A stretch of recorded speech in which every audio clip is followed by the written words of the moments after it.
तो इस वक्त हम मौजूद हैं दिल्ली के अंदर और दिल्ली के बॉर्डरों पर किसान लोग दिल्ली में घुसने के लिए पूरी जद्दोजहद कर रहे हैं।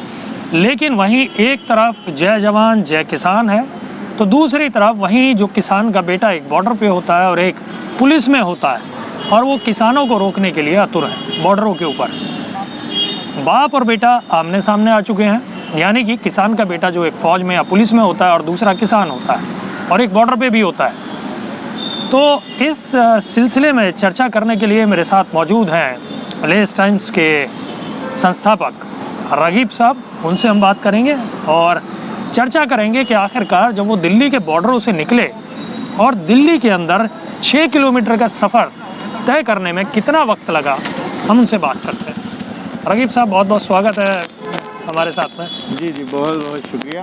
क्या हुआ, कितना समय लगा और क्या मतलब जब आप रास्ते में निकले तो कितना टाइम लगा? मैं यूपी बॉर्डर की तरफ से आया हूँ और वहाँ से आने में लगभग मुझे 1.5 से 2 घंटे के आसपास में मुझे गोल गोल चक्कर लगाना पड़ा जंतर मंतर तक पहुँचने में, क्योंकि हर जगह बैरिकेटिंग थी, पुलिस की बैरिकेटिंग है। ख़ासकर आप देखें कर्नाट प्लेस के आसपास में ज़्यादा बैरिकेटिंग थी, जिसकी वजह से लोगों को जैसे कि आने जाने में कोई दिक्कत भी लोग ना पहुंच पाए। जी पूरा इंतज़ाम था कि हाँ, लोकल भी अगर कोई किसान से रिलेटेड हो या किसान का ही बच्चा हो यहाँ आ करके प्रोटेस्ट करना चाहे तो वो प्रोटेस्ट नहीं कर सकता यहाँ आकर। पूरी प्लानिंग इनकी जो थी कि किसान जो है जंतर मंतर तक यानी दिल्ली में कहीं भी इनका प्रोटेस्ट ना हो पाए। बहुत ही दुर्भाग्य की बात है कि किसान जिस मुद्दे को लेकर सरकार से डिमांड कर रही है, कोरोना काल में आप देखें कोरोना से लोग कितने घबराए हुए हैं, मगर ये किसान उस कोरोना से भी नहीं डर रहे हैं और उनकी मजबूरी समझिए। लोग एक दूसरे से सोशल डिस्टेंस बनाए रखे हुए हैं, मास्क लगा रहे हैं, सैनिटाइज़र इस्तेमाल कर रहे हैं, मगर ये किसान जो है सब कुछ को छोड़ करके अपनी मांग जो है उनकी जो है डिमांड है उनको लेकर वो दिल्ली आना चाह रहे हैं, सरकार तक अपनी बात पहुंचाना चाह रहे हैं। तो सरकार को चाहिए था कि उनकी बात जो है वो सुने और एक टीम गठित करके उनकी बात जो है देखी जाए कि कहाँ वो डिमांड कर रहे हैं, कहाँ तक उनकी डिमांड जो है पूरी की जा सकती है। तो अभी देखिए क्या होता है। यूपी बॉर्डर पर तो खैर वैसा कुछ मामला नहीं रहा, मगर हरियाणा बॉर्डर में अभी पूरी रात बाकी है। देखते हैं क्या होता है। आज पूरे दिन तो यहाँ आने नहीं दिया किसान को।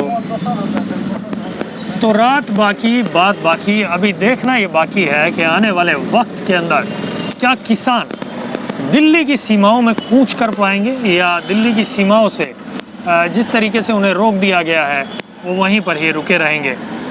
इस बारे में हम जो भी अपडेट है आप तक पहुंचाते रहेंगे।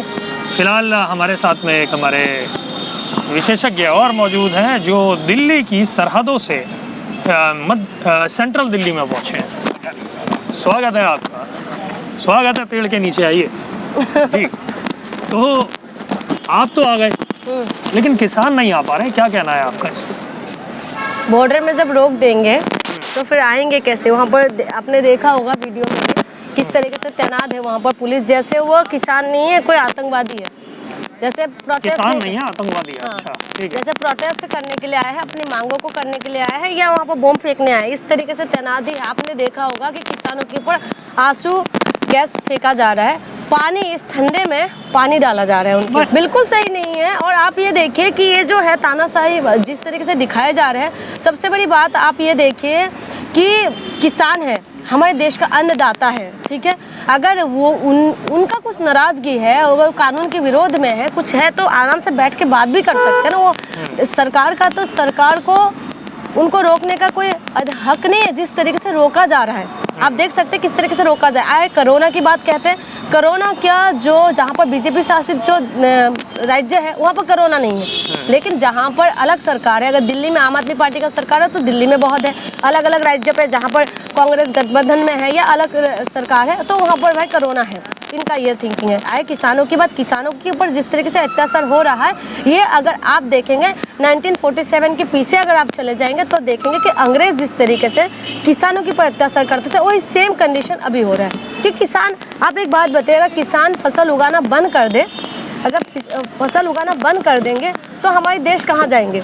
ये बात हमारे देशवासियों को भी समझना ज़रूरी है। बहुत सारे लोग ये कह रहे हैं अरे बहुत अच्छा कानून है, अगर कानून अच्छा होगा, मेरे लिए अगर कोई अच्छा करेगा, मेरे लिए अगर अच्छा कुछ कर रहा है तो मुझे मेरी भलाई के लिए कर रहा है तो मुझे पूछना ज़रूरी है ना। किसानों का कहना है कि उनसे उसने कुछ पूछा ही नहीं और कानून इस तरीके से पास हो गया।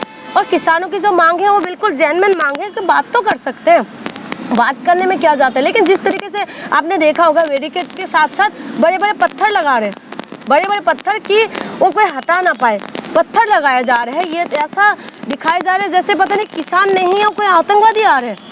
इनसे ये संभाला नहीं जाता है कि देश में बेटियों के साथ कितना गलत होता है, इनसे ये संभाला नहीं जाता है कि देश में किस तरीके से हत्याएं होते हैं, निर्दोषों को किस तरीके से मारा जाता है, हर तरीके के अपराध इस देश में होता है, उनसे ये लोग नहीं रोक सकते। अभी आप देखा जंतर मंतर पे प्रोटेस्ट होते हैं, ठीक है, पूरा किसानों को रोक दिया वहाँ पर। मैं अभी जंतर मंतर पे भी होते हुए आए हूँ, देखा है कि पूरा पुलिस फोर्स एकदम इस तरीके से है जैसे वहाँ पर बैरिकेड लगाए हुए हैं और कहीं पर कुछ भी परिंदा भी पड़ ना मार पाए। ऐसा लगता है कि जिस तरीके से बॉर्डर पर पुलिस मौजूद है और वहाँ पे कोई दूसरे देश हमारे देश के ऊपर हमला करने वाला है। एक अहम बात मैं आपको और बताऊँ कि जो किसान है, आप ये देखिए कि बॉर्डर में जो लोग रहते हैं ना, जो हमारे जवान है, वो किसानों का बेटा होता है, ठीक है।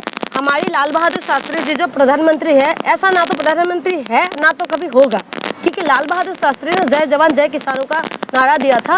और जब उनको ये पता था कि जवान और किसान ही हमारे देश के मेन रक्षक और हमारी अन्नदाता है, ठीक है, और किसानों का बेटा ही सीमाओं पे है। अगर वही लोग नहीं होता तो आप और हम कहाँ जाते, ये बहुत बड़ा सवाल है। लेकिन यही चीज़ नहीं समझते और आज आप देखा जो पुलिसकर्मी है या अर्धसैनिक बल है या जो भी अभी किसानों को रोक रहा है, जो लोग, वही लोग भी किसानों का बेटा ही है, किसानों का बेटा ही किसानों को रोक रहे हैं। ये आप ये देखिए, जब इंडियन पुलिस एक्ट बने थे और ये इसीलिए बनाया गया था 1857 की क्रांति के बाद ही, कि क्रांति और दोबारा ना कर पाए, इसी वजह से अंग्रेजों ने 1860 में बनाया गया था, 61 में इसको अप्लाई कर दिए गए थे, ठीक है।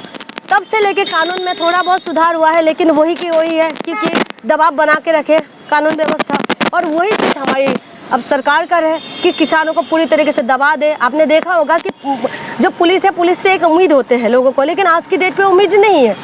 अब पुलिस से आप देखिए वहाँ पर कि पुलिस भी आंसू गैस फेंक रहे हैं दूर दूर से, और उसके बाद हमें ये भी देखने के लिए मिला है कि किस तरीके से किसान आने की कोशिश कर रहे हैं, उनके ऊपर पानी डाला जाए। और ठंडे की हालत में किसान, अगर किसान अन्न उगाना बंद हो जाए, मैं ये जनता से भी ये सवाल करूँगी, जिस तरीके से जनता को कुछ भी हो, कुछ भी कानून हो, ठीक है, कानून कैसा भी हो, बैठ के बात कर सकते हैं, और जनता को भी ये देखना ज़रूरी है, अगर किसान अन्न उगाना बंद कर दे तो आप और हमारी हालत क्या होगा। अगर किसानों का बेटा सीमा में रक्षा करना छोड़ दे तो क्या हालत होगा, ये सबसे बड़ा सवाल है। बहुत बड़ा सवाल है, बहुत बड़ा सवाल है कि अगर किसान अन्न उगाना बंद कर दे और सब कुछ मतलब जो किसानों के बेटे हैं वो बॉर्डर पर सुरक्षा ना दे, तो फिर हमारे देश का क्या होगा। ये बड़े सवाल हैं, इन सवालों के साथ हम छोड़ जाते हैं। इन सवालों के जवाब अगर आपको लगता है कि जायज़ हैं तो कमेंट के अंदर दे दीजिएगा, वरना छोड़ दीजिएगा इस वीडियो को भी ऐसे ही।